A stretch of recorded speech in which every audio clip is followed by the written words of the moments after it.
ia melakukan salah satu daripadanya. Waduh, orang dangkal.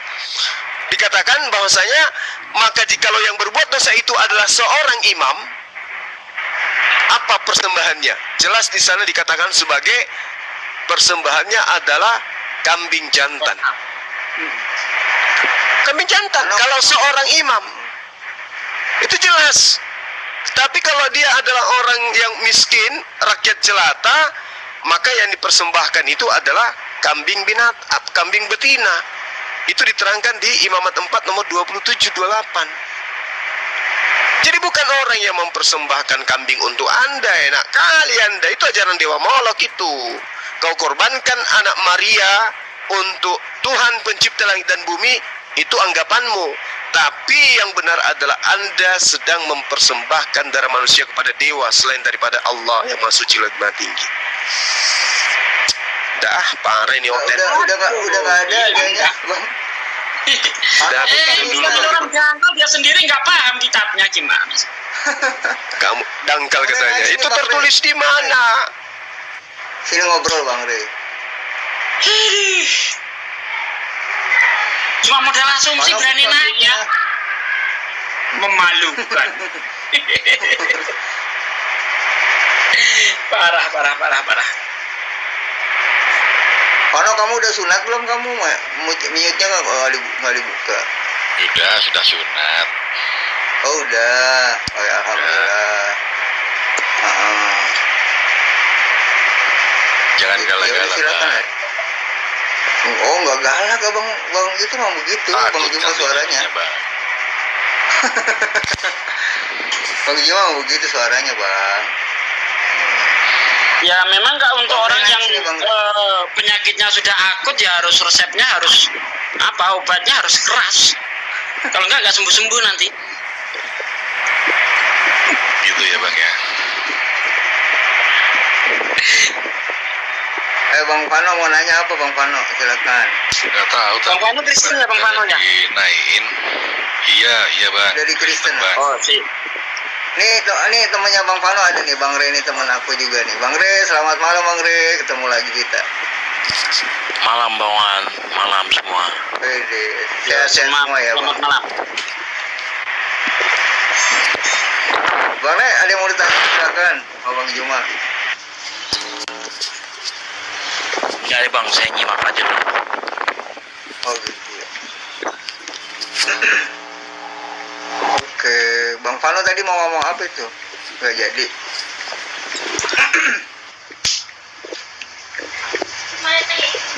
Baik, saya bernarasi ya, nanti ditanggapi oleh teman-teman. Kok suka baca Alkitab orang Kristen gitu bang? Enggak. Jadi gini. Silakan Bang Juma. Oke. Al-Quran itu menjelaskan begini. Ya ahlil kitab, wahai ahli kitab, lima talbisunal haqqa, mengapa engkau mencampur adukan kebenaran bil batil, dengan kesesatan, dengan kesalahan yang bukan firman Tuhan. Itu yang diterangkan oleh Al-Quran. Ya ahlal kitab, lima talbisunal haqqa bil batil wa taktumul haqqa wa antum ta'lamun. Dan engkau menyembunyikan kebenaran padahal engkau mengetahui. Ini yang diterangkan oleh Al-Quran. Jadi kalau misalnya hari ini kami mencari, ya, kemudian menelaah, kemudian memahami kitab saudara, itu karena perintah Al-Quran. Sama ketika reformasi menjelaskan orde baru, reformasi menjelaskan orde lama, ya wajar. Yang tidak wajar itu ketika kemudian sudah reformasi masih menggunakan zaman orde baru untuk menyelisih orde reformasi. Itu yang keliru. Jadi kalau Al-Quran berbicara, umat Islam berbicara tentang Kristen, itu wajar. Karena Kristen itu lebih dulu dalam perspektif keyakinan mereka. Islam kemudian sebagai agama yang disempurnakan melalui baginda Rasul Muhammad SAW. Iya Bang. Iya, silakan. Kenapa Bang Pano? Silakan. Harusnya Bang Juma ini kalau memang mau tahu harusnya cari lawan yang kompatibel. Kan banyak. Emang ada? Nggak ada. Itu si Jeki Sembiring. Aduh. Dia blokir saya bang. Dia blokir saya Jeki Sembiring. Karena abang langsung ngegas. Nggak Kalau pernah mau abang naikin tanya orang. baik-baik, Enggak. saya tanya. Banyak. Enggak, Jeki Sembiring itu udah sering awal-awalnya dulu kita dialognya baik-baik. Jeki Sembiring. Tapi ternyata kesini ketahuan dia tidak ada ilmu. Bagi teman Kristen, Jeki Sembiring itu adalah orang hebat. Tapi bagi kami apologet Muslim, mereka itu tak layaknya jemaat biasa. Duh, dia bukan itu bang. Dia memang belajar Alkitab. Jadi kalau Bang Juma mau tanya, harusnya tanya lawan yang mempelajari Alkitab itu bang. Kayak ada Billy, ada Triwira, ya kan? Banyak. Billy, Billy ini tuh. Billy Allahu Akbar. Nah, Triwira Tadi juga. Billy lewat doang sini. Ada Erben. Nggak mau naik. Erben bagus. Erben aja lah sama Erben. saya. Gimana? Ah, Saya Erben. undang Erben sekarang ya, Bang. Saya undang Erben nih. Ya, coba. Ya. Erben di tempatnya dia 3 hari 4 hari lalu saya dinaikin, di-kick, dinaikin, di-kick, dinaikin, di-kick. Kayak kayak kayak celup dia. Menghujat aja. Kita kan dialog. Saya tidak pernah menghujat. Saya itu berkat kasih karunia dari Allah Subhanahu wa taala merasa terpanggil untuk menyadarkan teman-teman yang suka menghujat Islam. Itu aja poinnya. Gitu, Bang. Iya, iya. Bahkan gini, Gimana? kami mendapatkan dalil di dalam Al-Qur'an. Di surah Al-Hajj ayat 34. Di sana Allah Subhanahu wa taala menerangkan kepada kami umat Islam bahwasanya sesungguhnya Allah mensyariatkan di setiap umat ya untuk mempersembahkan kurban berupa hewan ternak. Nah, setelah saya belajar, saya ingin tahu apakah Al-Qur'an ini benar-benar bisa dibuktikan kebenarannya dengan melihat dari aspek kitab yang kemudian teman-teman Kristen katakan sebagai terjemahan dari kitab-kitab terdahulu. Dan ternyata memang betul, tidak ada data di dalam kitab saudara yang menerangkan bahwasanya Tuhan meminta persembahan darah manusia. Al-Quran mengatakan walikulli ummatin ja'alnal mansakal liyazkuru ismallah ala ma razaqahum min bahimatil an'am. Dan bagi setiap umat telah kami syariatkan penyembelihan kurban agar mereka menyebut nama Allah atas rezeki yang dikurniakan Allah kepada mereka berupa hewan ternak.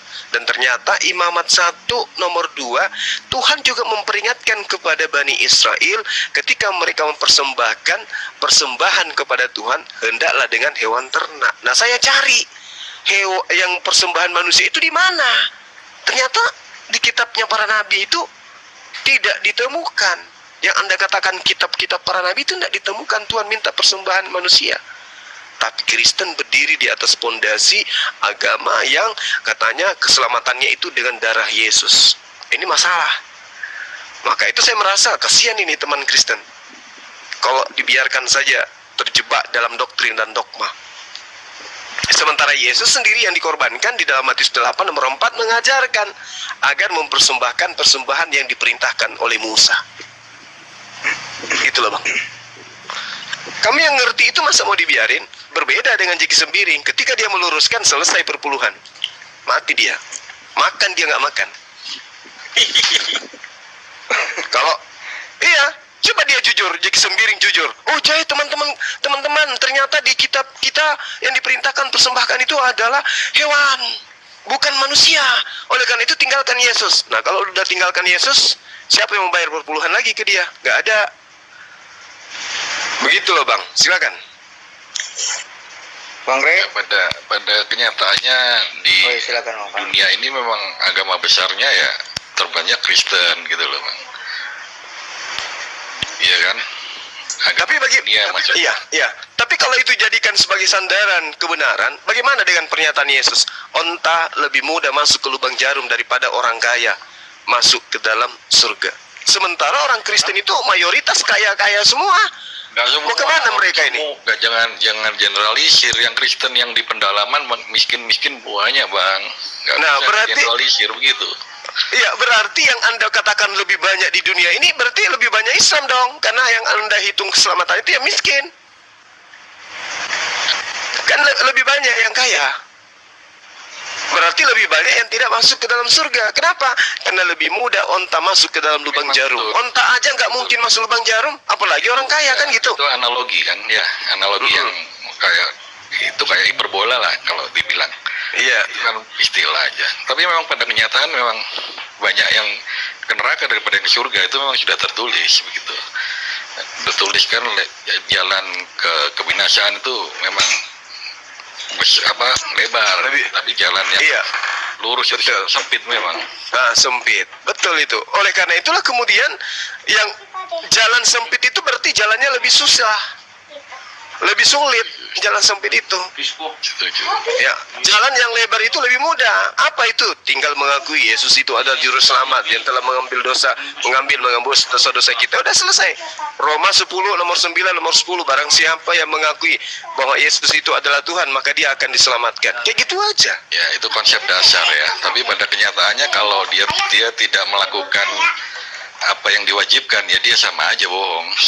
Contohnya ya contohnya. tertulis ya jangan berzina lah, apa itu. Tapi jangan berzina itu sudah dibatalin, Bang. Jangan berzina itu sudah dibatalin. batalin. Iya. Sudah dibatalin dengan matinya Yesus yang dipersembahkan entah untuk siapa. Loh, Tidak seorang pun loh. Yang Anda katakan jangan berzina itu perintah Paulus. itu di 10 perintah Allah aja ada. Ada, tapi dibatalin. Enggak bisa gitu. 15. Dibatalin. Efesus 2 nomor 15, dengan matinya Yesus di tiang salib dia telah membatalkan hukum Taurat beserta segala ketetapan yang ada di dalamnya. Dibatalin perintah Tuhannya, lalu kemudian Paulus bikin perintah baru. 1 Korintus 6 nomor 18. Nah, itu dosa nggak bang? Dosa pasti. Ya sudah. Dosa. Jadi nggak ada di surga tidak bisa menerima dosa kan? Tapi kan di dalam kitab saudara 1 Yohanes 2 nomor 1 nomor 2, anak-anakku jangan kau melakukan dosa, tapi barang siapa yang melakukan dosa, jangan khawatir, karena ada Yesus sebagai pendamai atas segala dosa kita. Ya kalau dia bertobat, kalau dia tetap berdosa tetap tidak bisa. Dosa adalah dosa gitu. Nah, kalau dia bertaubat berarti kemudian dia harus bersyariat. Nah, syariatnya Kristen itu kan syariat Paulus. Contoh jangan berzina, 1 Korintus 6 nomor 18. Enggak lagi lari kepada perjanjian lama, perintah Tuhan, karena perintah Tuhan sudah dibatalkan. Sekarang yang berlaku adalah perintah Bapa, tapi Bapak Paulus.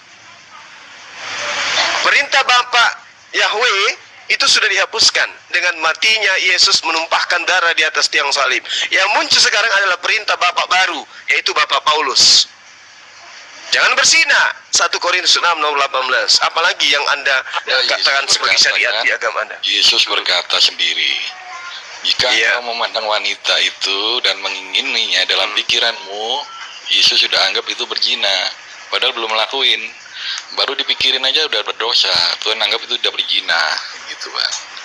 Jadi Iya. sadarnya udah Oke, lagi oke. sama Tuhan. Oke. Tapi semua itu Yesus ambil pengajaran itu dari hukum Taurat. Aku tidak berkata-kata dari diriku sendiri. Apa yang aku katakan adalah apa yang diperintahkan oleh Bapa untuk aku katakan, aku sampaikan.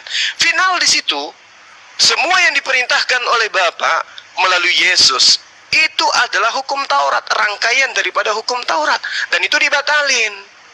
Nah, sekarang Paulus muncul mengajarkan hal yang sama, tetapi ajaran Tuhannya sudah dibatalin, dia buat ajaran baru. Hindarilah persinahan. Setiap dosa lain yang seorang lakukan adalah di luar tubuhnya, tetapi orang yang berzina berdosa terhadap tubuhnya sendiri. Itu yang diajarkan oleh Paulus. Jadi orang Kristen itu tidak berzina karena dia taat dan patuh ingin melakukan keinginan-keinginan Bapak Paulus. Hukum Tuhannya sudah mati dengan darah manusia tadi. Makanya Yesus mengatakan dalam Yohanes 8 nomor 44, iblislah yang menjadi bapakmu dan kamu mau melakukan keinginan-keinginan bapakmu. Keinginan Bapak Paulus agar Kristen tidak berzina menurut perintah Paulus itu sendiri. 2 Korintus 11 nomor 17. Apa yang aku katakan kepadamu bukan berdasarkan atas perintah Tuhan, bukan atas firman Tuhan, tetapi atas kebodohan, atas perkataan orang bodoh yang ingin bermegah. Jadi yang Anda taati itu bukan firman Tuhan, tapi perkataan orang yang bodoh yang ingin bermegah, ingin dikatakan hebat. Itu pengakuan Paulus, Bang. Jadi kalau Anda tidak berzina, Anda tidak mencuri, Anda menghormati orang tua, istri Anda bertudung, itu semua adalah perintah-perintah Paulus. Itu bagus. Sayangnya itu perintah manusia. Perintah Tuhannya sudah dibatalkan. Saya menjadi bapakmu dan kau ingin melakukan keinginan bapak. Makanya muncul masalah. Ini Yesus dipersembahkan atas perintah siapa? Ternyata ketika kita menelaah lebih jauh, pengajaran-pengajaran tentang Yesus menebus dosa dengan darah, Yesus menebus darah dan seterusnya, itu adalah perkataan-perkataan yang tidak terlontar dari mulut Yesus itu sendiri. Contoh misalnya, Yesus berkata, ada tertulis tentang aku di Taurat bahwa aku akan mati dan bangkit pada hari, ternyata tidak ada tertulis. Berarti itu bukan pengakuan Yesus, perkataan Yesus, karena Yesus tidak mungkin berbohong. Tapi pengakuan orang-orang yang menginginkan Yesus ini menjadi Tuhan, oleh karena dia telah mati di atas tiang salib. Makanya ajaran ini diajarkan kepada Romawi Yunani, bukan kepada Yahudi. Itu aja poinnya, Bang. Bahwasanya Tuhan mengajarkan mempersembahkan korban hewan, bukan mempersembahkan korban manusia. Tetapi Paulus kemudian mengajarkan korbannya adalah manusia, dan itu Anda aminkan. Silakan. Valentino, selamat malam. Oh, Bang, Valentino dibuka gitu. Udah yang pergi sendiri. Aku nggak ini. Bang Rey, kali mau nanya silakan. Bang Valentino silakan. Iya Bang, malam Bang. Saya cuma mau berkomentar tentang Bang Zuma sedikit, boleh ya Bang? Oh ya silakan Bang Rey. Kalau Ya, menurut silakan. saya Bang Zuma ini kristologi mantap, hebat. Tapi kalau saya ibaratkan Bang Zuma ini seperti orang Amerika menyanyikan lagu perjuangan Indonesia, bisa lafalannya paham, tetapi tidak menjadi bagian dari situ, tidak menjadi bagian dari orang Indonesia. Tahu untuk menyanyikannya, tapi tidak menjadi bagian. Bang Zuma itu tekstual sekali, tapi tidak memahami konteksnya, konteks dari setiap ayat-ayat yang Bang Zuma pahami. Kadang kalau menurut saya, kita dalam membaca Alkitab, kita harus menganggap Alkitab itu goib, Bang, penuh dengan mistisme. Tidak harus 1 tambah 1 dengan 2, tidak Bang. Menurut saya loh, saya pribadi, saya juga mengajarkan pada anak-anak saya begitu. Kita harus menganggap Alkitab itu goib. Bahasa, jangan mengharapkan nalar kita orang yang bodoh, orang yang berdosa ini selalu harus mengerti. Untuk mencari padanannya dalam membaca Alkitab, dalam mencari kebenaran Tuhan, dalam menuju ke surga. Bukan hanya kitab Bang, tetapi kehidupan ini juga.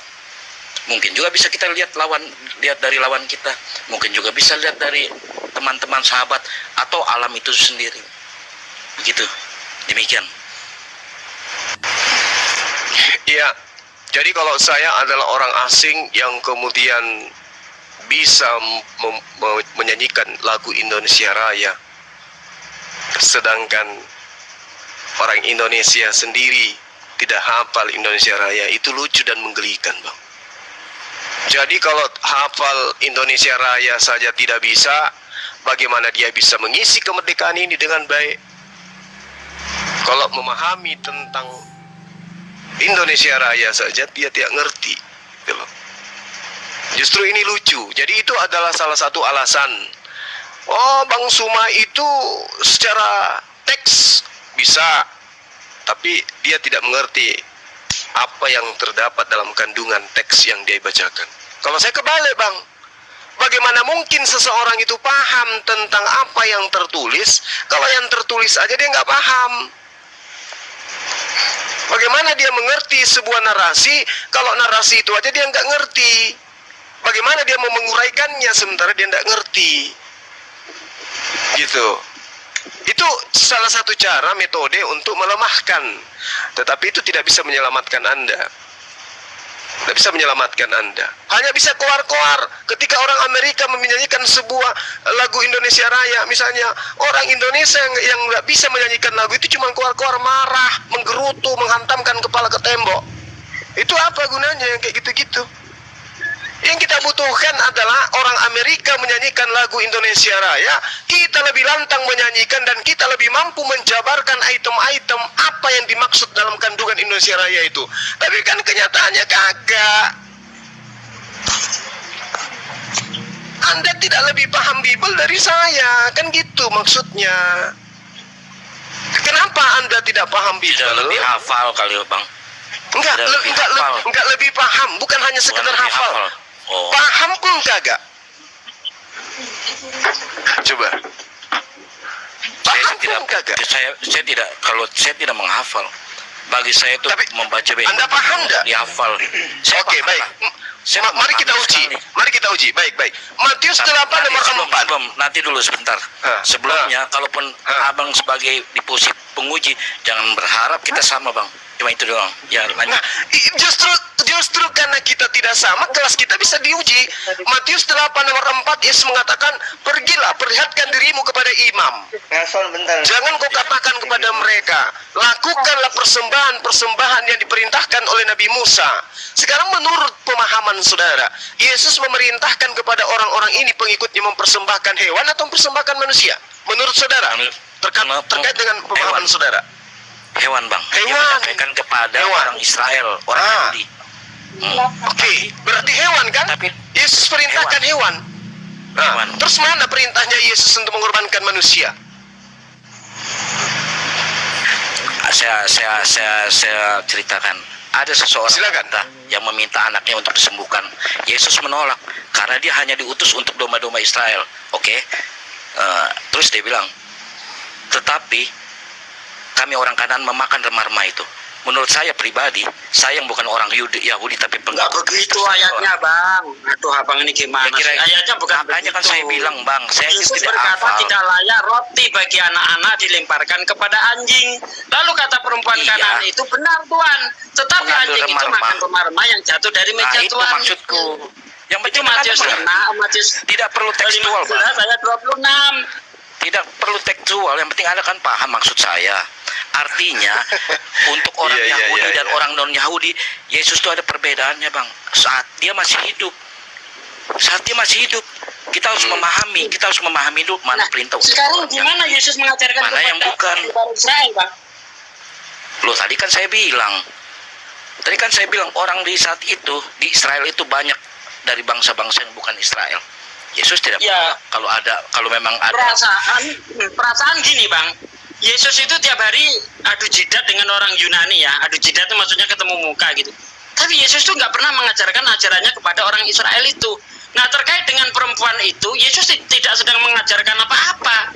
Di situ hanya sekedar menolong saja. Ibaratnya begini, ya saya mau pergi Jumatan misalnya, ada orang Kristen kecelakaan. Lalu saya tolong, apakah saya sedang mengajarkan Islam kepada orang Kristen? Tidak, itu dalam konsep kemanusiaan. Yesus tidak mengajarkan apa-apa di situ, Bang. Maaf Mbak ya. Di dalam perjanjian lama pun ada kisah seperti itu. Ada orang-orang yang bukan Israel, tetapi masuk di dalam kumpulannya itu. Emang di situ ditulis, ada kamu Musa mengajarkan orang-orang yang bukan Israel? Firman-firman 10 hukum tidak, Taurat tidak.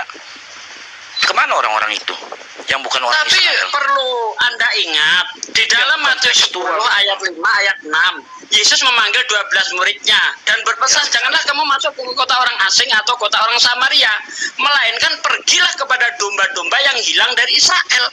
Jadi Yesus sama sekali tidak punya inisiatif untuk mengajar orang di luar Israel. Bahkan kalau kita lihat di dalam Kisah Para Rasul 16 ayat 5, 6 ya sampai 7, di situ ketika Paulus dan rekan-rekannya melintasi tanah Pergia dan Galatia, Roh Kudus mencegah mereka, dan di ayat 7-nya Roh Yesus mencegah mereka untuk memberitakan Injil ke Asia. Coba Analoginya begitu. Dor, selamat datang di kebenaran. ajarannya kepada orang di luar Israel, Bang. Nggak ada itu. Analoginya seperti itu memang tidak dikatakan, makanya kan saya bilang jangan terlalu tekstual. Saya memahami Alkitab tidak tekstual. Loh, kok nggak tekstual? Sola scriptura dong kalian. Bentar, Agama itu harus mistis, Ya, Mbak. di dalam Amsal Agama itu 5, kita di pahami dalam dengan Amsal mistis, 3 ayat 5, dengan goib. percayalah kamu kepada Tuhan dengan segenap hatimu dan janganlah kamu bersandar atas pengertianmu sendiri. Saya melihat Anda ini hanya berdasarkan pengertian sendiri, tidak sesuai Loh, iya dengan dong. apa yang tertulis di dalam kitab Anda. Tidak begitu kan saya Betul, selamat datang di kebenaran. tekstual. Jangan terlalu tekstual memahami Alkitab. Dilarang di dalam kitab Anda berpengertian sendiri, itu dilarang. Amsal 3 ayat 5. Kan jelas sekali di situ, percayalah kepada Tuhan dengan segenap hatimu dan janganlah kamu bersandar atas pengertianmu sendiri. Anda mengatakan Yesus mengajarkan ajarannya kepada orang lain hanya berdasarkan asumsi, tidak secara tekstual. Kita Jadi diberikan. apakah yang secara tekstual itu akan dikalahkan dengan asumsi? Tidak bisa, tentu Kenapa lebih kuat tidak? yang secara tekstual, Itu Bang. bagi Anda para scholar, para kristologi, para ahli. Tapi kalau bagi kami, tapi bagi Apa sih ukuran kebahagiaan? Kebahagiaan bisa sangat besar, meski berasal dari hal kecil. Camilan kecil dengan kepedulian besar. Nikmati lebih banyak lagi di kinder.com. bagi kami yang memahami beragama secara mistisme, secara goib itu tidak bisa tekstual, tidak bisa pemahamannya sama seperti Anda semua. Tidak Lah, ada. berarti Anda Jangan selalu melanggar kitab ada Anda orang-orang sendiri. seperti itu. Mungkin juga di Islam Nah, juga kalau ada. begitu Anda melanggar kitab Anda sendiri, Bang. Jelas-jelas dilarang berpengertian sendiri, Bang. Monggo Aki Juma lanjut. Tapi kita diberikan akal budi. Tapi kita diberikan akal budi. Bahaya itu kalau Anda Menilai. Bang, kalau Anda bawa akal budi itu bahaya. Berdasarkan tekstual, maka tidak ada gunanya kitab. Nggak usah pakai kitab. Gini. Tidak. Anda mengatakan saya gini. Maaf sekali. Maaf sebentar. Kalau abang tadi bilang buat apa gunanya tekstual, buat apa gunanya kita. Sekarang begini. Allah, Tuhan menciptakan dunia ini ribuan tahun. Masa cukup sih dengan kitab itu dirangkum segala hukum-hukumnya? Semuanya itu harus kita cari keluar. Kita harus out keluar, Bang. Alam ini, musuh-musuh kita, Terus teman hukum kita, itu Anda yang kehidupan menentukan. kita nilai, kita ambil dari situ semua. Menurut saya, Terus hukum tidak itu mungkinlah satu kitab itu cuma ribuan lembar, itu ratusan ketentuan lembar Anda doang atau ketentuan mencakup, Tuhan? menyelesaikan apa kehendak Tuhan. Jadi hukum syariat itu Ketentuan Anda Tuhan yang maksudnya tentukan atau cukup Tuhan yang itu tentukan? satu buku. Tidak, Hukum Bang. syariat Saya Anda yang menurut tentukan. kalau saya kami Al-Quran Islam syariat itu fleksibel, Bang. Syariat Nggak bisa itu fleksibel. kalau kami fleksibel. Al-Quran cukup. Hukum Tidak. jangan dibuat-buat sendiri. Gitu. Bagi Anda cukup Buat silakan peraturan. jelaskan kenapa bumi terus mengembang, universe terus mengembang. Adakah di kitab? Adakah hukum kuantum di Alkitab atau di Al-Quran? Tidak, Bang. Kita harus memandang keluar, Bang. Apakah semua Al-Quran bisa menjelaskan semua fenomena alam? Tidak. Apa Alkitab? Saya juga mengakui tidak. Saya kadang-kadang berdebat dengan orang ateis sampai terdiam saya suruh menjelaskan apa. Cuma saya meyakini tidak semua ada di Alkitab. Kita harus mencari keluar. Jadi mohon maaf aja kalau yang tekstual saya tidak bisa, saya tidak hafal. Yang jadi masalah itu, Bang, justru asumsi Anda nabrak kitab Anda gitu loh. Itu yang jadi masalah. Anda boleh berasumsi asal jangan bertentangan dengan kitab Anda. Nah, Anda bertentangan dengan kitab Anda sendiri. Jelas-jelas Yesus mengatakan tidak boleh memberitakan Injil ke luar bangsa, ya kan, ke luar bangsa Israel. Anda berasumsi boleh, padahal tidak ada seperti itu. Gitu loh. Bahkan dalil-dalil sudah saya tunjukkan tadi, baik berdasarkan kisah para rasul, berdasarkan Matius, ya, jelas-jelas Yesus melarang memberitakan Injil kepada orang di luar Israel. Kenapa? Karena Injil itu hanya untuk bangsa Israel saja. Makanya dikatakan di dalam Matius 15 ayat 26, tidak layak roti bagi anak-anak dilemparkan kepada anjing. Jelas loh. Ya, roti itu ajaran anak-anak Israel, anjing di luar Israel. Jadi orang di luar Israel tidak layak mendapatkan ajaran Yesus. Jelas ayat itu. Jadi setelah tahun 33 setelah kematian Yesus, seluruh dunia sampai dengan datangnya Muhammad itu orang semua agamanya apa, Mbak? Orang agamanya apa di luar kalau misalkan Yesus hanya untuk orang Yahudi sampai kedatangan Muhammad yang katanya agama universe, itu orang manusia di sedunia saat itu agamanya apa? Ada agama lain kah? Di dalam Al-Quran sangat jelas dikatakan walikuli kaum minhab. Tidak ada suatu kaum pun yang tidak diberi utusan. Maka mereka mengikuti utusan-utusan yang telah dikirimnya itu. Kita paham lah ya, saat itu negeri Cina sudah maju, sudah banyak penduduknya. Jadi mereka sama sekali nggak ada utusan datang ke sana kah? India mungkin sudah, India, Cina. Di dalam Al-Quran jelas ada sekali, ya? tapi tidak disebutkan siapa utusannya, disebut secara global. Walikuli kaum minhab. Berarti tidak lengkap dong. Loh, nah nanti yang lengkap itu Nabi Muhammad itu untuk seluruh alam. Inna arsalnaka rahmatan lil alamin. Sementara nabi-nabi sebelum Rasulullah Shallallahu Alaihi Wasallam sifatnya lokal. Yesus nabi lokal, Musa nabi lokal, Daud nabi lokal. Hanya Rasulullah lah yang menjadi utusan seluruh bangsa. Begitu, Bang. Oke deh. Terima kasih semua. Bang Wan, makasih ya. Saya turun dulu nih, ada kerjaan sedikit.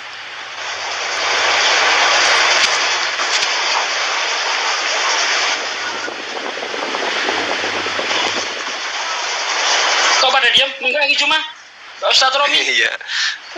Iya, jadi benar, perintahnya yang antum sebutkan tadi di Amsal 3 itu bukan untuk dia, kan itu kan bukan kitabnya, itu kitab agama Yahudi tuh, Bani Israel.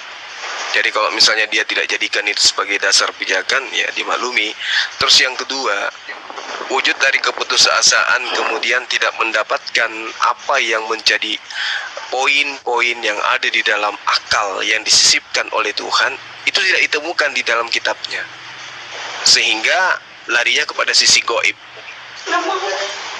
Kalau di Al-Quran itu kan jelas, Dzalikal kitabul la raiba fihi hudal lil muttaqin litubayyana lin-nasi ma nuzzila ilaihim wa la'allahum yatafakkarun. Kan Al-Quran itu jelas bahwa Rasulullah Muhammad sallallahu alaihi wasallam diutus untuk menerangkan kepada seluruh umat manusia apa yang Allah turunkan dan agar berlaku kepada seluruh manusia. Itu jelas itu. Jadi apapun yang kemudian Allah yang manusia butuhkan terkait dengan hubungannya kepada Tuhan dan hubungannya kepada sesama manusia, sesama makhluk, itu sudah ya termaktub di dalam Al-Quranul Karim. Makanya kesempurnaan tentang ajaran syariat itu hanya ada di dalam ajaran agama Islam, dan itu tidak ditemukan pada umat lain. Makanya dalam surah Al-Maidah ayat 3 ya jelas kesempurnaan ajaran Tuhan itu finalnya pada baginda Rasulullah Muhammad sallallahu alaihi wasallam. Itu jelas itu.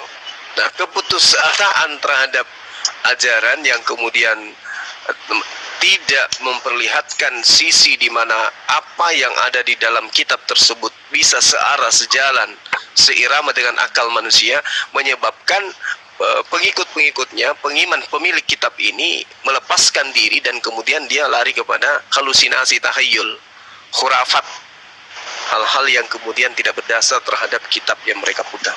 Kenapa? Karena kitabnya memang tidak memberikan pengajaran yang sesuai dengan akal, tidak sesuai dengan fitrah manusia. Akalnya mengatakan apa, kitabnya juga mengatakan apa, dan pasti berlawanan gitu.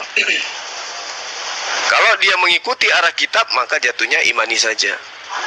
Dan itu akan mempraktekkan 1 Korintus 4 nomor 10. Itu pasti. Ya, karena itulah kemudian ya cara untuk membela diri ya percaya kepada hal-hal yang gaib, dalam hal ini keluar daripada apa yang ada di dalam kitabnya mereka. Saya kira begitu sih kalau menurut saya. Pada mental Nelson, pada mental sendiri. Nelson ada yang mau tanya, silakan Nelson. Ada tanggapan? Mau ditanggapi silakan. Saya tidak mau tanya sih. Ini mengenai apa ya? Saya mau memantau saja. Kira-kira apa yang, karena saya lihat ini kan dialog Kristen naik, saya tidak begitu bertanya apa ini. Kristen boleh naik bang, gitu. Dialog. Dibahas apa begitu? Oh, iya dialog tentang apa? siapa yang ngomong, Bang? Bang Nelson, itu nih. Oh, Bang Nelson. Bang Nelson, selamat malam. Bang Nelson mau ngebahas tentang ketuhanan. Silakan, Bang Nelson. Kirain ini udah hilang. Ya, tentang Ini ketuhanan. aku sholat 5 menit nih. Ah, Bang Nelson Muslim atau Kristen? Saya Kristen. Oke, silakan Bang Nelson tanya-tanya sama Hafiz Bible. Kita punya Hafiz Bible yaitu Pak Desugi. Kita punya saudaranya Yesus Bang Zuma dan saya istrinya Yesus. Silakan.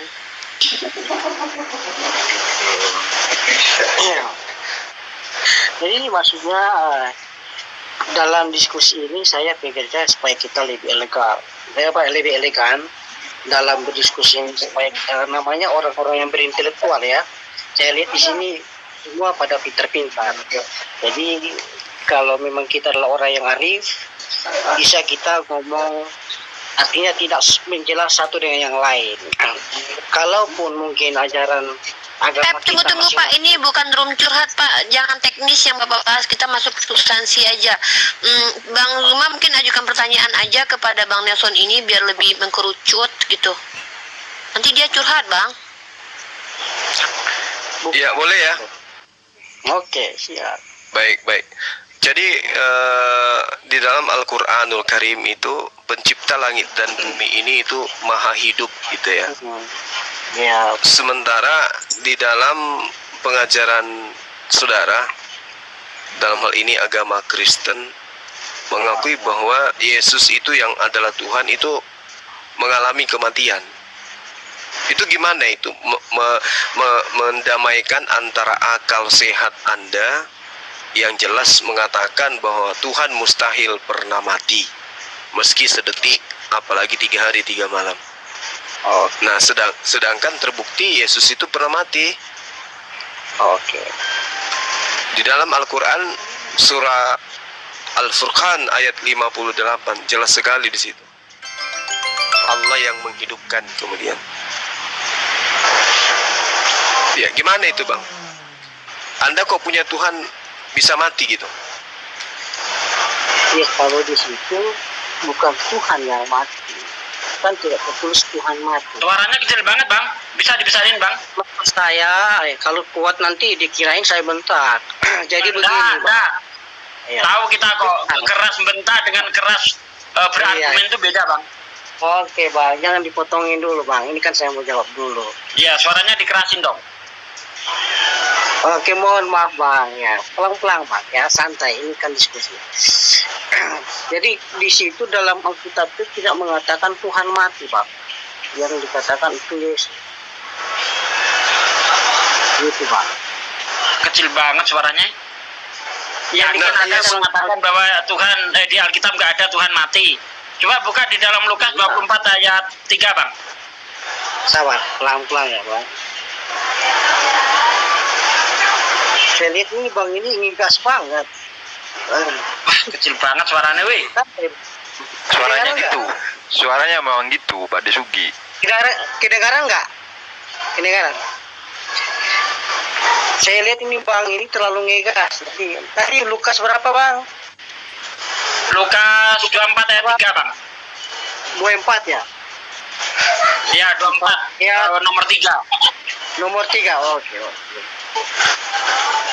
Oke, saya baca ya, Bang, ya. Nah, Dan kan saya baca dulu, Bang.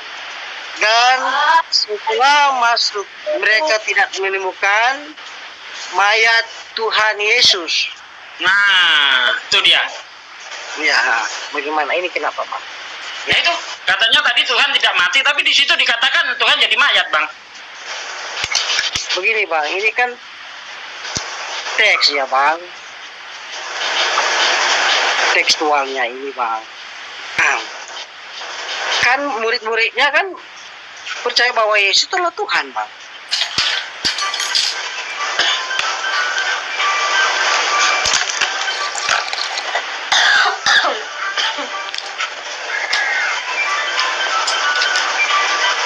Begitu, Bang. Ya, yang mati katanya tadi bukan Tuhan. Ya, Tapi ya. ternyata di kitab saudara yang mati itu Tuhan. Begini bang, ini bukan tertulis tentang kematian Tuhan, tapi kematian Yesus. Iya, tapi Yesus itu kan dikatakan sebagai mayat. Mayat Tuhan. Ya. Coba Anda lihat. Iya, Dan setelah masuk mereka tidak menemukan mayat Tuhan. Tuhan kok punya mayat? Ini kan dari kata kurios kalau tidak salah ya bang. Ya, sama juga. Ketika dikatakan Itu kan kata dengan kata lain itu juga arti lain juga itu Tuhan bang. Ya kan? giliran ini Bang, giliran dikatakan kau menyebut aku guru dan Tuhan. Iya. Itu kan Jadi, begitu kan pengakuan murid-muridnya Tuhan Yesus bang. Jadi di sini Bung bukan Tuhan tapi Tuhan. Iya kan kalau dari kata kurios kan, tapi Tuhan itu kan kata sang pemilih. Ya kan, kalau di mana-mana kalau namanya Tuhan kan berarti namanya Tuhan itu kan orang yang memang dihormati, yang artinya orang yang berkuasa.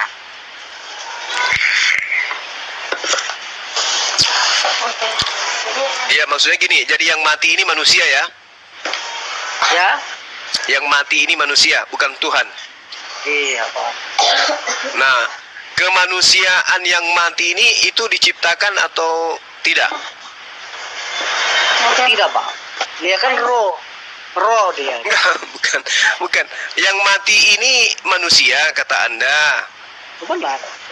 Nah, apakah yang mati ini yang adalah manusia itu adalah ciptaan?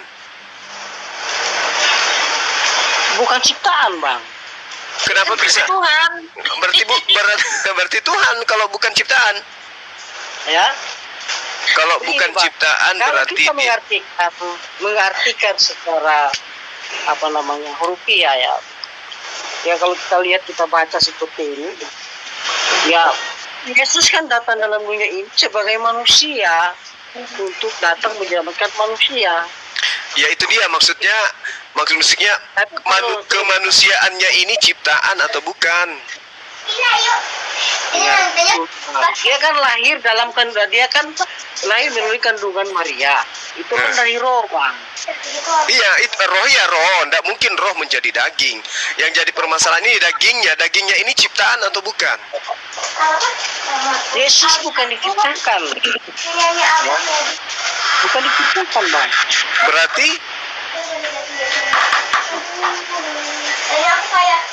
kalau Yesus bukan, berarti dia Tuhan, Bang. Berarti Tuhan Anda mati. Ya, memang dia Tuhan 100%, dia manusia 100%. nah manusia 100% ini ciptaan atau bukan? Ya, Manusia 100%. Berarti dia ciptaan kan? bukan. Loh, Bukan ciptaan, Pak. tapi dia 100% manusia. Kalau ciptaan kan dari bini itu kan melakukan hubungan antara suami istri, Bang. Kalau dia bukan ciptaan, lalu kenapa dia mati? Begini, Bang, kan tadi makanya saya sudah jawabkan, Bang. Bukan Tuhan yang mati, tapi manusianya itu, Bang. Nah itu dia, sisi manusianya ini yang ditanya.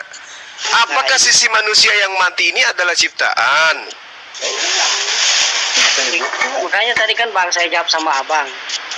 Kalau Abang pakai analisa Abang itu, asumsi Abang itu, bahkan Kok jadi asumsi? Kok jadi saya asumsi, Bang? Anda memfitnah saya, bukan asumsi.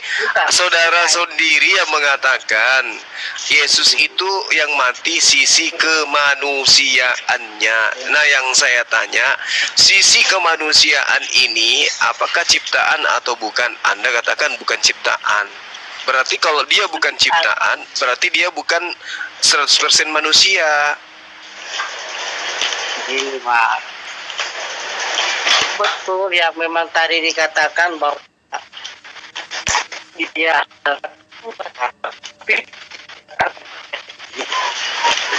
harus sebagai manusia. Nah, Bukan manusia. sebagai manusianya ini ciptaan atau bukan?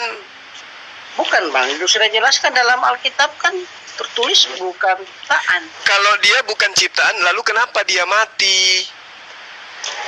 Tuhan kan tidak bisa mati, Bang. Kalau Allah kan berkuasa, dia kan maha kuasa bang. Ya baik, kalau kita pakai logika kita ya.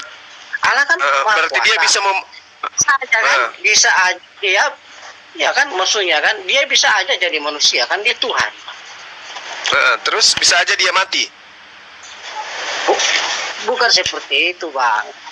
Kalau kita berbicara dari sisi manusianya tadi bang, ya kan? Iya, saudaraku gini, saudaraku. Jadi dia itu kan Tuhan Anda menjadi makhluk, menjadi manusia, 100% manusia. Kemudian dia mati. Yang mati ini ketuhanannya atau kemanusiaannya? Ya, manusianya, Tuhan nggak bisa mati bang. Nah, Tuhan nggak bisa mati. Berarti yang mati ini bukan Tuhan. Iya, bukan Tuhan. Nah, yang bukan Tuhan ini berarti ciptaan. Oh, bukan bang. Inilah makanya tadi persepsi. Bagaimana ceritanya? Dia bukan Tuhan, tapi dia bukan ciptaan. Gimana ceritanya? Bang, ya saya bukan menuduh abang, tapi kalau lihat dari cara menjawabnya abang ini, abang sudah berasumsi. Abang mengatakan yang mati ini bukan Tuhan. Kalau bukan Tuhan, berarti dia ciptaan. Bukan bang. Loh, ada tidak? Dengarkan saya bang. Ada tidak di luar Tuhan yang bukan ciptaan? Ada nggak? Ya. Ada nggak di luar selain Tuhan itu yang bukan ciptaan? Ya di luar Tuhan ya ciptaan lah bang. Berarti di luar Tuhan itu adalah ciptaan. Berarti yang mati ini di luar Tuhan, yaitu manusia. Berarti dia ciptaan. Susah kali bang.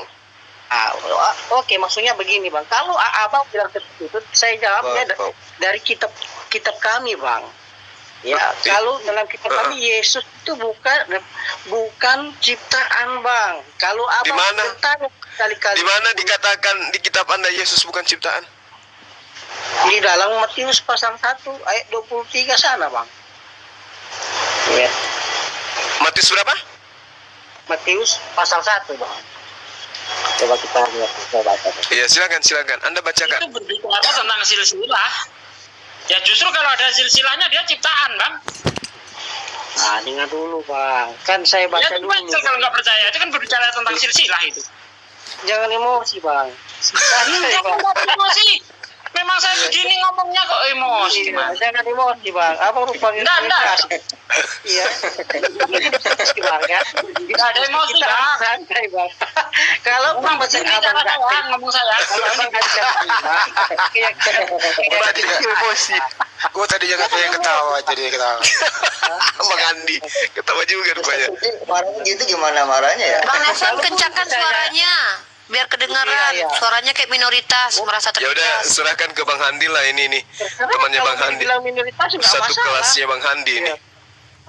Saya bikin kopi dulu, bikin kopi. Silakan Bang Handi. Enggak masalah. Enggak, sebenarnya tadi pertanyaan lompat Bang Juma. Tanya dulu begini, Bang Nelson, apakah manusia itu ciptaan? Kalau manusia, ya manusia ini ciptaan. Ya. Kalau manusia, Pak. Ya, manusia ciptaan ya. Oke, yang mati itu tadi Tuhan atau manusia? Begini, Bang. Ya, jangan kena dia. Ulang. Ini kalau sudah bilang seperti itu. Dokter Handi, pelan-pelan ya. Pasien kita kali ini agak mengalami keterguncangan.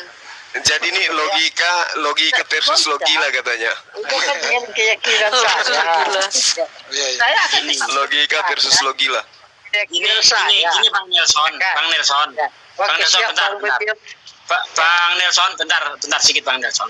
Kalau Anda meyakini ketika Yesus mati itu bukan sebagai Tuhan, maka penyaliban Yesus itu sia-sia, Bang. Tidak ada gunanya. Karena tidak mungkin manusia mampu menanggung seluruh dosa manusia. Nah, kalau menurut Yesaya 63 ayat 9, yang menjadi penebus itu Tuhan itu sendiri. Bukan kita, bukan utusan. Gitu loh. Maka kalau dia mati sebagai manusia, statusnya adalah utusan hamba. Matius 12 ayat 18. Ya. Sehingga kalau dia mati sebagai hamba, gugur penyaliban Yesus. Nggak ada gunanya, Bang. Lanjut. Iya, Pak. saya belum kelar tadi, Bang Nelson. Bang Nelson, Ya, Bang.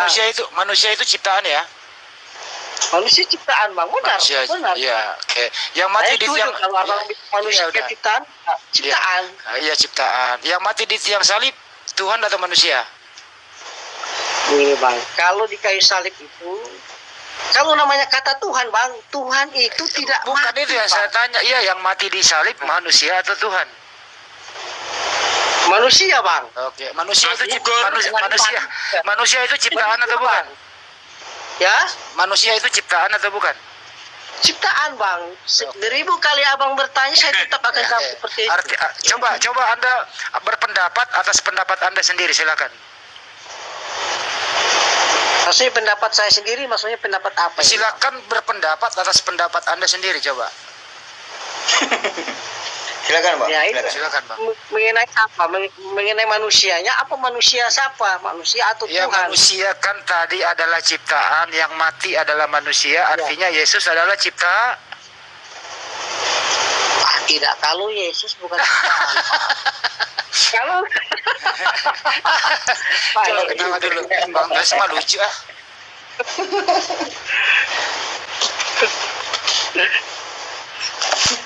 begini Bang, kalau abang berputar-putar tentang namanya Tuhan Yesus, saya tidak akan menyangkalinya, Bang. Ya. Benar, Bang. Sekarang begini, Bang, buktikanlah kalau memang Tuhan ya dalam agama abang-abang ini ada, seperti apa itu Tuhan abang-abang itu? Ya Tuhan itu ada, lihat ciptaannya, Bang. Seperti adanya Tuhanmu itu kan. Kalau tidak ada sang pencipta alam semesta, tidak ada pencipta manusia, Tuhanmu nggak ada. Apalagi ibunya Tuhanmu. Itu buktinya, Bang. Karena di dalam alam dengar dulu, karena pencipta alam semesta itulah menciptakan alam semesta dulu, terus dia ciptakan manusia, dia ciptakan Bunda Maria, kemudian dia memberi roh ke dalam rahim Bunda Maria, lahirlah Tuhanmu. Itulah engkau Tuhan, itulah yang dimaksud dalam ciptaan itu. Hah? Roh itu siapa, Bang? Roh itu untuk menghidupi Yesus, kalau nggak ada rohnya dia mati. Enggak, saya mau tanya roh itu siapa, Bang? Ya roh itu ada dalam diri manusia, Bang, untuk menghidupi manusia, Bang. Ini bukan itu Siapa? saya, Siapa? Bang. Roh ayah Roh atau yang roh- oleh Maria itu, Bang. roh dari Tuhannya Bunda Maria. Dia pakai berkes. Kalau dalam penafsiran dari hermeneutik, Hermeneutik udah tinggi mulu ini, hermeneutik pakai segala hermeneutik lagi nih. Waduh. maksudnya kalau dalam agama Kristen tidak seperti itu, Bang. Jadi sebagaimana kalau di Kristen? Kalau di Kristen bahwa Yesus itu adalah Allah sendiri, Bang. Oh. Jadi Bunda Maria mengandung siapa? Tuhan. Jadi Bunda Maria mengandung Tuhan. Iya kan dalam Matius pasal 1 ayat 23. Ya, tapi kenapa kalau Bunda Maria mengandung Tuhan, kenapa yang mati manusia? Begini, Bang, makanya tadi kan saya putar ulang lagi ini. Coba diputar ulang deh, coba diputar ulang. Iya. Maksudnya kalau Tuhan kan tidak bisa mati, Bang. Terus yang mati siapa? Manusianya Tuhan. Manusianya Tuhan. Bukan, manusianya. Salah ngomong saya, manusianya, Bang. Iya, salah ngomong. Ulangi. Manusianya, Bang. Ya, manusianya. Apakah manusia itu ciptaan? Manusia, semua manusia ciptaan, Bang. Oh, berarti yang mati tadi itu ciptaan ya? Semua manusia yang mati itu tetap ciptaan. Iya, berarti yang mati tadi manusia itu ciptaan ya? Kalau namanya manusia Yesus itu bukan ciptaan, Bang. Kecuali Yesus. Ada-ada aja lu ah. Benar, Bang. benar, Ini kan dalam Nah, itu kan Lucu banget nih, Bang. Lucu Nelson nih. Ya, tapi Nelson cukup menghibur kita malam hari ini. Orangnya top dia. Iya, Bang, betul. Top dia. Makasih ya, Top, ya. Bro Nelson. saya sih tidak, cuma saya ini banyak belajar, Bang. Saya ini orang Iya, yang harus belajar. kalau Bang, nah, ini namanya doktrin, namanya keyakinan kita kan, Bang, nggak bisa kita paksa kan. Sesuatu yang kita kepercayaan itu perlu kita harus dapati dengan yang memang kita harus alami, Bang. Iya. Iya kan, sesuatu yang kita harus alami dan dapati yang betul-betul mengarahkan kita kepada sang Bang penyelamat Nelson, itu. Bang Nelson, kamu tahu nggak Kalpanax? Kalpanax kan bukannya obat. Itu obat Bang luar Nelson. apa obat minum? Bang Nelson, Iya, bagaimana kalau saya membuktikan iya. Yesus ciptaan, Bang? Silakan Saya Bang. tunjukkan ayatnya. Silakan Bang. Di dalam Oke, ayat Wahyu mana 3 itu? ayat 14. Dan tuliskanlah Wahyu. kepada malaikat jemaat di Laodikia, inilah firman dari Amin, saksi yang setia dan benar, permulaan dari ciptaan Allah. Siapa yang diciptakan Allah pada permulaan itu? Pelan-pelan. Wahyu 3 Ustaz. ayat Ya. 14. Dan tuliskanlah Wahyu 3 ayat 14, kepada Ustaz. malaikat jemaat di Laodikia, inilah firman dari Amin, saksi yang setia dan benar, permulaan dari ciptaan Allah. Siapa di situ? Itu bukannya Wahyu 3:14. itu bukannya Nelson pengayuran Wahyu 3:14. Wahyu 3 14. Tiga Wahyu angka. 3 3 angka, jangan pasang 4 angka, 3 angka itu. iya. Wahyu 3 nomor 14 ya. Iya.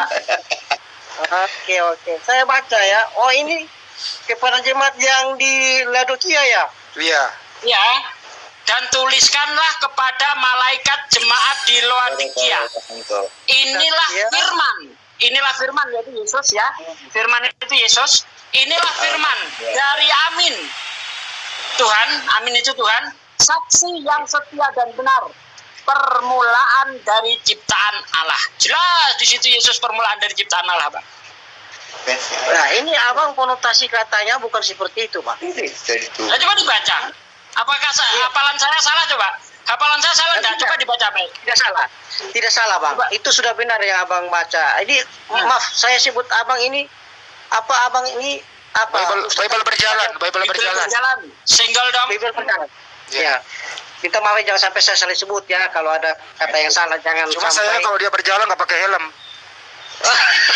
Iyalah Bang, kecuali bawa motor. Iya, makanya kemarin ditilang polisi. Dia jalan bawa helm, tapi dia nggak bawa motor. Gitu. Nah, gara-gara ganjil genap.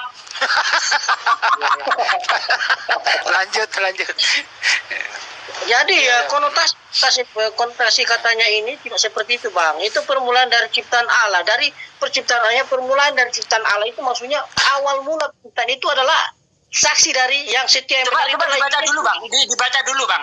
Dibaca dulu dengan baik. Coba dicermati. Nanti kita kupas per kata. Silakan. Siap. Oke, saya baca ya, Bang ya. Saya baca ulang ya. Dan tuliskanlah kepada malaikat. Saya baca pelan soalnya di sini di Manado orang sudah pada tidur, Bang. Inilah udah larut. Kalau saya suara kencang nanti mereka marah saya. Saya jadi Papua belum larut malam. Lu Nelson Kenapa nggak ada baku sedu ada Nanti saya tanya siapa di situ firman.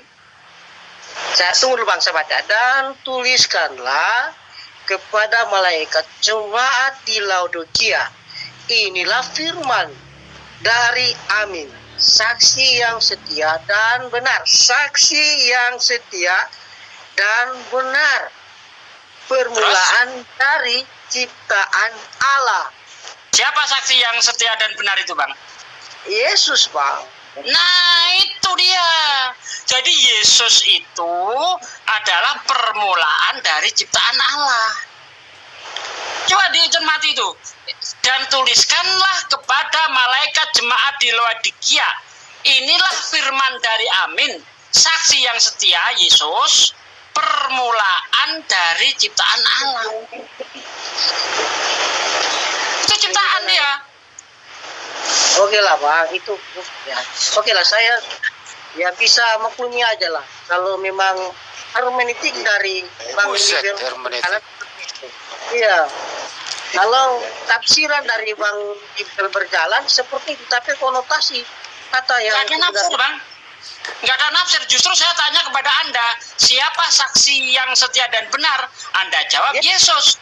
Padahal Ya, di situ benar. dikatakan saksi yang setia dan benar, permulaan dari ciptaan Allah. Anda jawab Yesus. Secara tidak langsung Anda sudah mengakui Yesus itu ciptaan Allah yang pertama kali.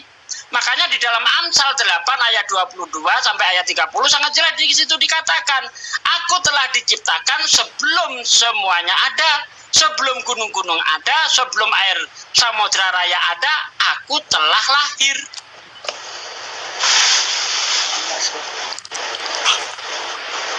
Kalau hal seperti begitu yang abang katakan, ya kalau mungkin belum bisa masuk dalam akal pikiran saya ini, Pak. Karena kalau konotasi ya, karena Anda sudah didogma dari kecil bahwa Yesus itu tidak diciptakan.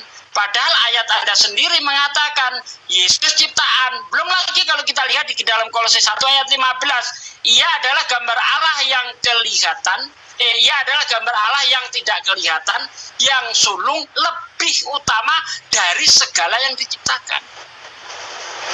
Lagi-lagi Yesus itu adalah ciptaan yang paling utama. Kenapa? Karena sebelum Tuhan menciptakan segala sesuatu, Dia telah menciptakan Yesus terlebih dahulu, tapi praeksistensi sebagai manusia. Begitu. Lanjut Bang Andi.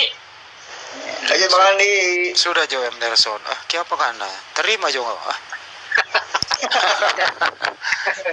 Yang setahu saya sih konotasi katanya ini tidak seperti itu. Yang maksudnya ini kan Yesus adalah saksi setia dan benar permulaan dari semua ciptaan itu. Yesus juga bersama-sama. Ya udah, aku ya jadi ciptakan udah daripada kamu ditekan terus. Ya, kalau manusia itu ya diciptakan lah Bang. Kalau Iya, manusia. Iya, tapi kan manusia juga yang mati kan? Manusia mati Bang. Makanannya serasi, panas dalam serasi. Iya, berarti diciptakan itu manusia. Manusia diciptakan. Ya berarti manusianya Yesus diciptakan. Kalau abang menyebut Yesus, sudah lain lagi Bang. Yesus kan punya badan sama dengan kita. Masa kitabnya sendiri dibantah? Itu badannya, itu fisiknya Yesus itu nggak diciptakan. Kalau dalam Matius sana kan sudah jelas Bang. Silsilah itu tadi, silsilah itu. Ya bukan, begini. Yesus kan bukan hasil dari hubungan suami istri Bang. Ya, Berarti bukan ciptaan Bang. Berarti Nabi Banyak, Adam Bang. Yang tidak berdasarkan hubungan suami istri banyak Bang. Anda baca di dalam Yohanes 1 ayat 13 coba Bang. Coba Yohanes 1 ayat 13. Yohanes 1 ayat 13. Ya, coba dibaca itu. Banyak orang-orang yang tidak diciptakan, tidak berdasarkan hubungan biologis Bang. Itu ayat 13. Ya, tuh. Bagus ini, dia punya data. Orang-orang yang diperanakkan, orang-orang jamak atau tunggal Bang? Banyak. Nah, banyak jamak lah Bang. Oke, dengar baik-baik ya. Orang-orang yang tidak diperanakkan bukan dari darah atau dari daging, bukan pula secara jasmani oleh keinginan seorang laki-laki, melainkan dari Allah. Artinya bukan cuma Yesus doang yang lahir tanpa adanya seorang ayah atau lahir tanpa adanya hubungan biologis, Bang. Ini karena di sini disebut orang-orang. Itu jelas jamak. Oke lah. Ya, abang baca Alkitab ini ya oke, saya akui lah. Abang udah buka firman Tuhan ini. Jadi begini Bang, sekarang saya tanya sama abang. Jadi kalau memang orang-orang diperanakan bukan dari darah atau dari daging, bukan pula secara jasmani oleh keinginan seorang laki-laki lah, seperti itulah. Jadi adakah perempuan yang boleh hamil di dunia sekarang ini tanpa melakukan hubungan? Baik. Jadi gini Bang, kalau Tuhan berkehendak, wanita tanpa laki-laki bisa hamil. Betul enggak? Bagaimana dalilnya? Bagaimana bisa jadi? Saya tanya sama Anda. Kalau Tuhan sudah berkehendak, wanita tanpa seorang laki-laki bisa hamil. Bisa enggak? Wah, mustahil itu Bang. Loh, Tuhan berkehendak Bang. Katanya bagi Tuhan tidak ada yang mustahil. Benar, tapi berarti kalau ada wanita tanpa laki-laki bisa hamil, mustahil enggak?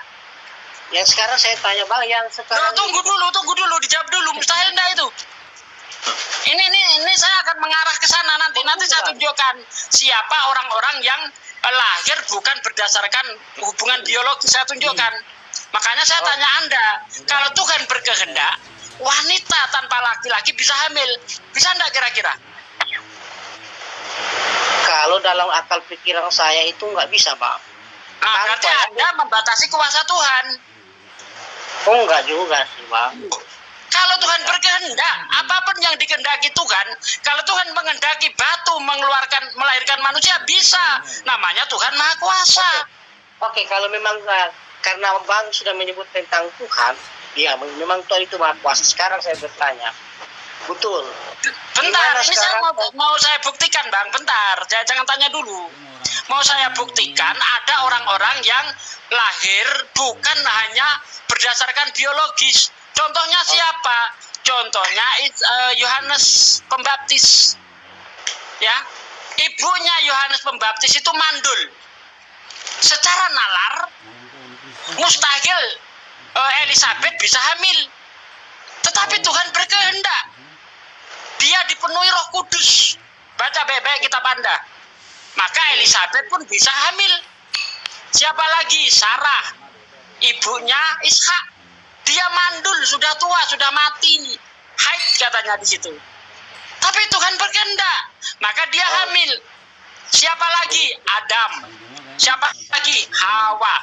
Jadi tidak salah di dalam Yohanes 1 ayat 13 dikatakan orang-orang yang diperanakan bukan dari darah atau dari daging, bukan pula secara jasmani oleh keinginan seorang laki-laki, melainkan dari Allah. Jadi bukan cuma Yesus yang terlahir seperti itu. Begitu, Bang. Bang Bebel. Saya setuju sekali dengan Bang Bibir ini. Bang Bibir ini memang sangat pintar.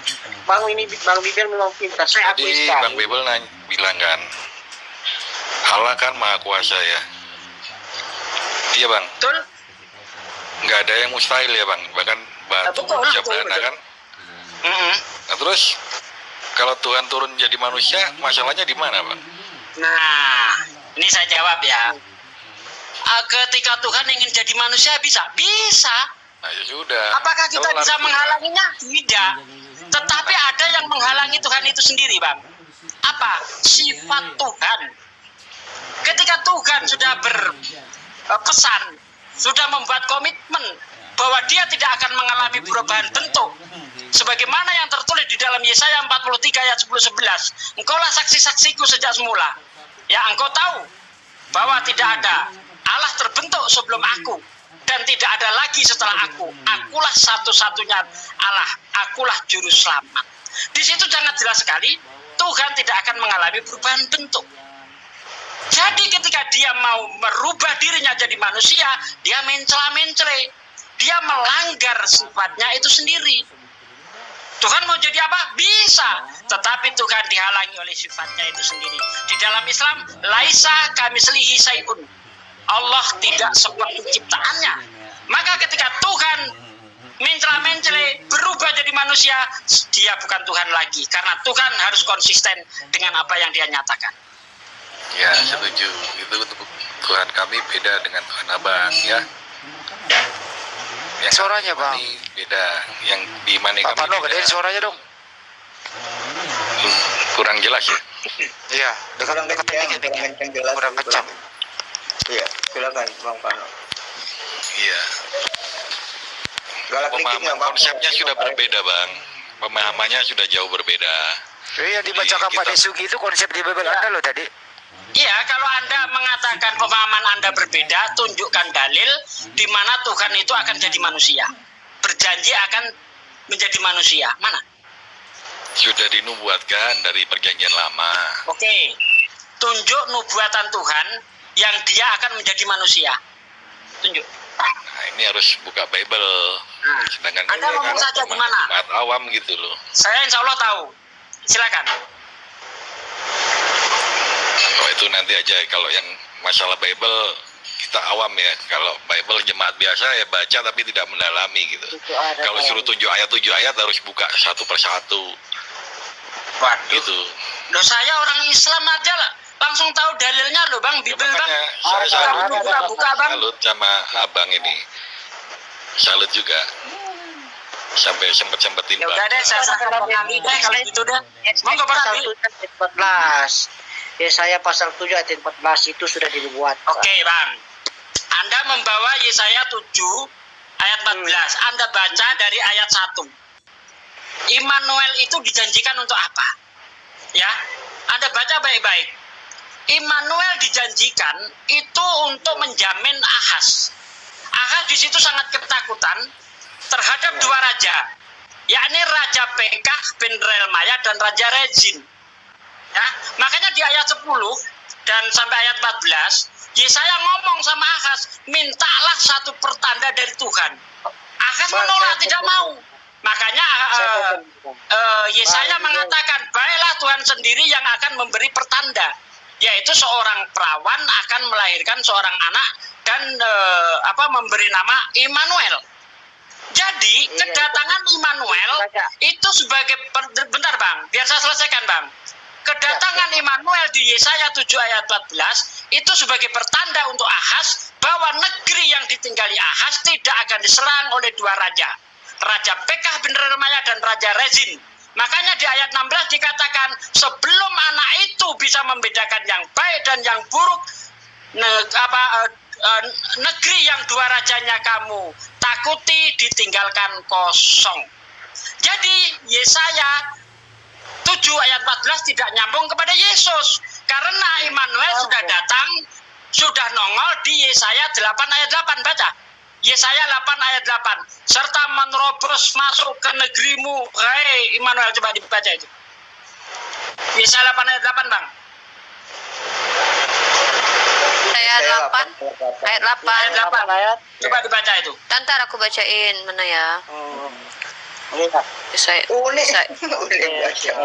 Yesaya 8 ayat 8. Tar, sabar ya guys. Roh Kudus sedang bicara.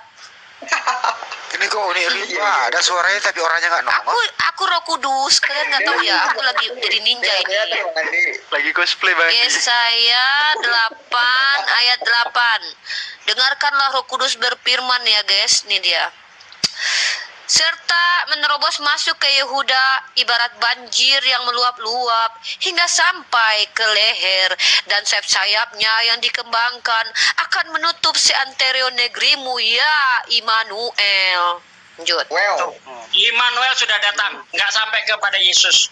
Wow, selamat datang di kebenaran Slebeo. Ya berarti beda penafsiran. Oh iya, silakan. Sekarang gini Pak, coba Anda baca, saya ingin Anda membaca Yesaya 7 dari ayat 1 sampai ayat 17, dibaca coba. Kita dengarkan sama-sama. Immanuel itu apa? Tidak dipungkiri. Ya, ini memang kalau di Kristen itu salah satu yang kita jadikan sebagai sumber nubuat. Berikut juga misal di Mika 52. Katolik benar. Memang kalau dicomot di ayat 14-nya saja seolah-olah cocok dengan Matius 1 ayat 23. Tetapi kalau kita baca, lihat konteks dari cerita itu, kita akan mengetahui bahwa Immanuel kedatangannya bukan 700 tahun kemudian, tetapi sebagai pertanda Ahaz bahwa negeri yang ditinggali Ahaz tidak akan diserang oleh dua raja, yakni Raja Pekah bin Relmaya dan Raja Rezin. Nah, sekarang kalau Immanuel datang untuk di zamannya Yesus sebagai pertanda apa dia? Tidak nyambung dengan cerita yang ada di dalam Yesaya 7 itu.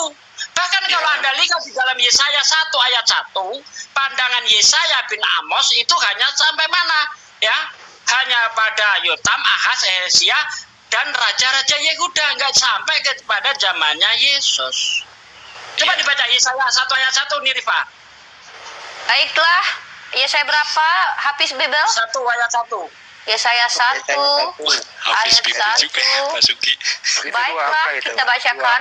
Dengarkan Bunda bicara anak-anakku. 1.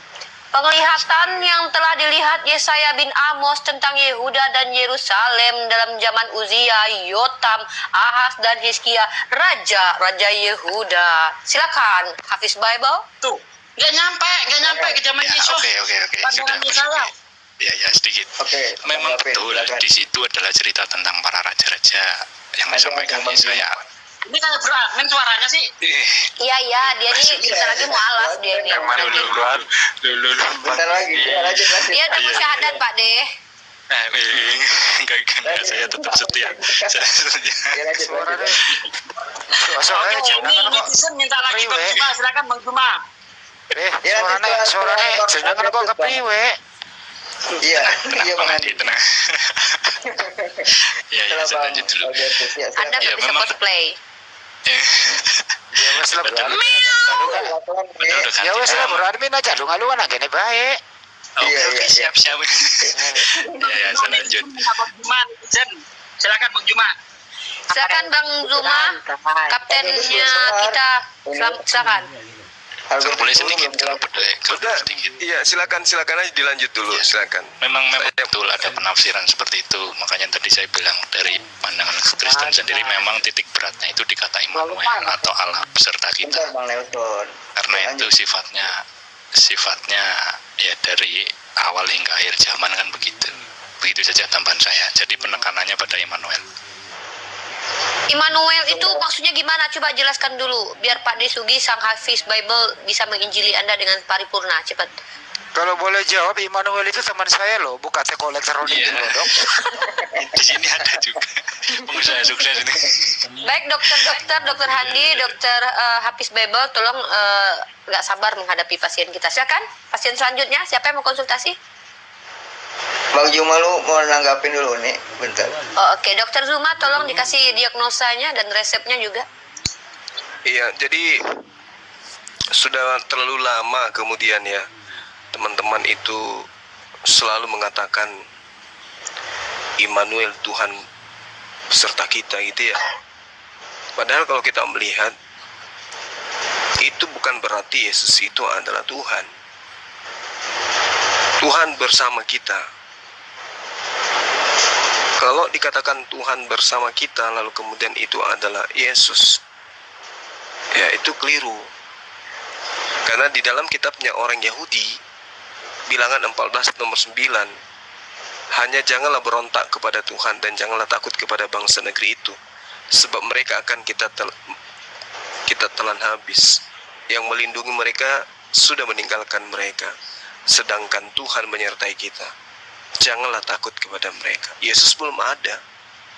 Yosua 1 nomor 9. Bukankah telah kuperintahkan kepadamu, kuatkan dan teguhkanlah hatimu. Janganlah kecut dan tawar hati, sebab Tuhan Allahmu menyertai engkau kemanapun engkau pergi. Yesaya 41 nomor 10. Jangan takut, sebab aku menyertai engkau. Janganlah bimbang, sebab aku ini adalah Tuhanmu. Aku akan meneguhkan, bahkan akan menolong engkau. Aku akan memegang engkau dengan tangan kananku yang membawa kemenangan. Jadi, kalau dikatakan di dalam Yesaya 7 nomor 14, sebab itu Tuhan sendiri yang akan memberikan kepadamu suatu pertanda, sesungguhnya seorang perempuan muda mengandung dan akan melahirkan seorang anak laki-laki, dan ia akan menamakan dia adalah Immanuel. Saya rasa ini bukan Yesus, karena Yesus tidak pernah dipanggil dengan sebutan Immanuel. Ini kalau kita telaah secara kritis, ini larinya ke Hizkia, Raja Yehuda, bukan kepada Yesus. Gak nyambung. Karena Yesus itu tidak bisa menyertai siapapun. Dia tidak menyertai murid-muridnya, dia meninggalkan murid-muridnya dan seterusnya. Bahkan muridnya habis digilas oleh Paulus. Jadi bukan tanpa alasan kemudian saya mengatakan itu bukan untuk Yesus, karena memang Yesus tidak menyertai. Bahkan kalau kita melihat di dalam Kisah Para Rasul 18 nomor 10, sebab aku menyertai engkau dan tidak ada seorang pun yang akan menjamah dan mengenai engkau, sebab banyak umatku di kota ini. Ya, itu bukan berarti bahwa ketika dikatakan Yesus itu, Immanuel itu berujuk kepada Yesus. Faktanya, ketika kemudian Yesus terangkat ke langit, dia tidak menyertai lagi murid-muridnya. Jadi itu bukan tidak bisa dijadikan sebagai suatu dasar pijakan bahwasanya Immanuel itu adalah Yesus karena menyertai kita. Itu hanya asumsi. Teman-teman Kristen mengambil kitabnya orang Yahudi, sehingga ketika dikatakan malaikat memberi nama Immanuel, faktanya berujung kepada penamaan Yesus. Dan tidak ada satupun manusia yang pernah memanggil Yesus itu dengan sebutan Immanuel. Jadi saya tegaskan, Yesus itu bukan Immanuel. Yesus sama sekali bukan Immanuel sekali lagi. Jadi apa yang diterangkan dalam Matius 1 itu, nomor 22 sampai 23, itu hanya cocokologi dari kitabnya orang Yahudi, Yesaya 7 nomor 14. Demikian. Sembro admin dulu, silakan. Ya, saya respon sedikit ya Bang Suma. Ini mohon maaf nih sebelumnya kalau Bang Suma bilang ini asumsi, saya akan buktikan ini asumsi atau bukannya. Pertama-tama memang benar ya, kita berlandaskan dengan kepercayaan Immanuel bahwa menyatakan Allah beserta kita.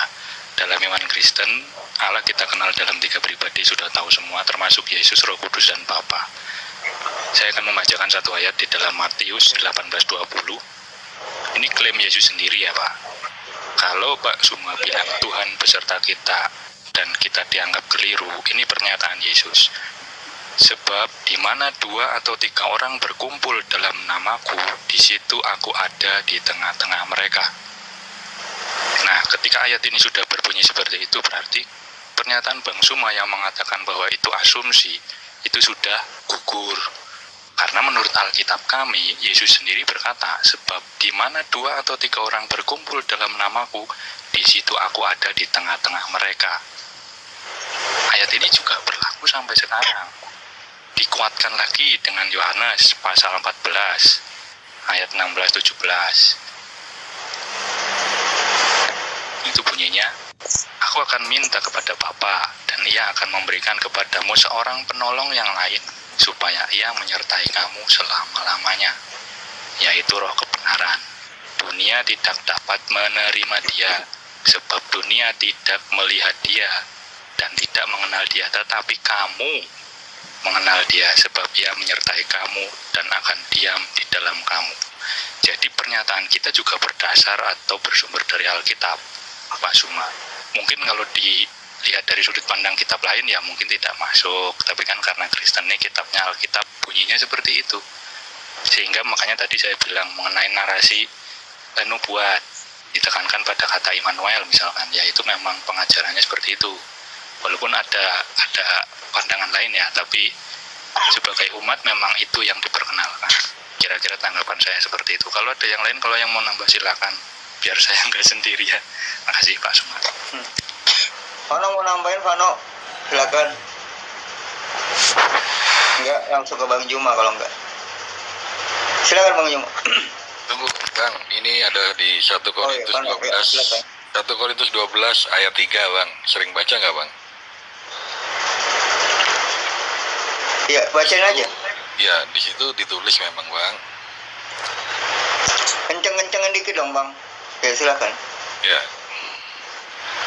Karena itu aku mau meyakinkan kamu bahwa tidak ada seorang pun yang berkata-kata oleh Roh Allah dapat berkata, terkutuklah Yesus. Dan tidak ada seorang pun yang dapat mengaku Yesus adalah Tuhan selain daripada Roh Kudus. Gitu. Jadi di ayat itu udah sangat jelas Bang. Memang sudah tertulis jelas. Kalau kita sudah berbeda iman, itu sudah mustahil gitu Bang. Jadi mau berdebat sampai kiamat nggak akan bisa Bang. Kecuali orang itu mengalami perjumpaan pribadi ya, kalau di kita istilahkan ya. Dari misalnya dari orang agama lain masuk agama Kristen, itu kita menamai dia orang yang sudah mengalami perjumpaan pribadi. Jadi kita namai dia itu semacam lahir baru lah, orang yang menemukan pencerahan lah dari agama yang lain, tiba-tiba dia bisa masuk Kristen gitu. Bukan karena kristenisasi ya Bang ya. Di Kristen tidak pernah untuk ngajak orang untuk ikut ke kita, tidak ada. Kecuali ada doktrin-doktrin lain memang yang di jalan-jalan disebar-sebar brosur, ketok-ketok rumah orang. Nah itu sudah dijelaskan sejak zaman dulu itu sesat, bahkan yang menyesatkan orang Kristen sendiri. Jadi itu banyak disalahpahami oleh saudara-saudara kita. Wah, ini diviral-viralkan kan, kristenisasi nih, gini-gini. Padahal kalau ditanya secara langsung, dipastikan biasanya yang berlaku seperti itu adalah dari saksi Yehova, salah satu yang sudah dianggap sesat oleh kristenisasi, Kristen sendiri gitu bang. Jadi perlu di-clearkan juga di Kristen manapun, bahkan kalau ada orang yang kesaksian, aku mau jadi Kristen, malah orang Kristen sendiri takut gitu. Hah? Maksudnya gimana? Ya aku mau jadi Kristen, nggak semudah itu bang, malah dilarang, jangan gitu. Kamu kok tiba-tiba minta menjadi Kristen, alasanmu apa gitu? Nggak tiba-tiba langsung diterima gitu bang. Malah kalau mau memang benar-benar itu ada kayak sekolahnya sendiri, ada kayak pendalaman imannya, ada kayak pembimbingan gitu, nggak ujuk-ujuk langsung jadi Kristen besok baptis, nggak seperti itu bang. Baik, saya nanggapin sedikit pernyataan Bang Vano itu tadi ya, yang mengatakan bahwa tidak mungkin orang bisa mengaku Yesus Tuhan kalau tidak di urapi Roh Kudus gitu ya. Nah ini kalau saya paralelkan, saya kontrakan dengan 1 Yohanes 4 ayat 1 sampai ayat 4. Justru Roh Kudus ini bisa jadi roh penyesat nanti. Karena di situ dikatakan begini, saudara-saudaraku yang kekasih, waspadalah akan setiap roh, ya. Tetapi ujilah roh-roh itu, sebab banyak nabi-nabi palsu yang telah muncul dan pergi ke seluruh dunia. Demikianlah kita mengenal roh Allah, ya. Bahwa roh itu, ya, mengaku bahwa Yesus itu datang dari Allah, ya. Nah, seperti itu. Coba saya cocokkan ya kalau enggak ini. Demikianlah kita mengenal roh Allah. Setiap roh yang mengaku bahwa Yesus Kristus telah datang sebagai manusia berasal dari Allah. Ya. Ayat 2 mengatakan bahwa Yesus Kristus Yesus Kristus datang sebagai manusia itu berasal dari Allah. Sementara menurut ayat itu Roh Kudus memberi kekuatan bahwa orang yang diurapi Roh Kudus akan mengatakan Yesus itu Tuhan. Nah, sementara kalau kita lihat di ayat 3-nya bahwa roh penyesat itu dia menyangkal bahwa Yesus itu manusia yang berasal dari Allah. Lah kok kontra? Ya, roh yang benar, roh berasal dari Allah itu mengakui Yesus itu manusia yang berasal dari Allah. Sementara roh Farah, musim kemarau panas.